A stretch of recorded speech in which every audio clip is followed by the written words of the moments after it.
Hi friends, welcome to my channel. ఈరోజు అయితే నువ్వులు పొడి ఎలా తయారు చేసుకోవాలో చూద్దాం. ముందుగైతే మనం నువ్వులు పొయ్యి మీద వేసుకుని బాగా వేగించుకోవాలి.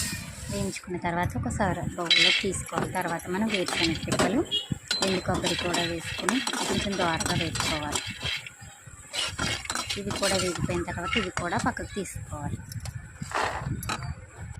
నెక్స్ట్ అదే దాంట్లో కొంచెం ఆయిల్ వేసుకుని ఎండుమిర్చి, కొంచెం ధనియాలు, కొంచెం జీలకర్ర, కొంచెం కరివేపాకు కూడా వేసుకుని బాగా వేసుకోవాలి.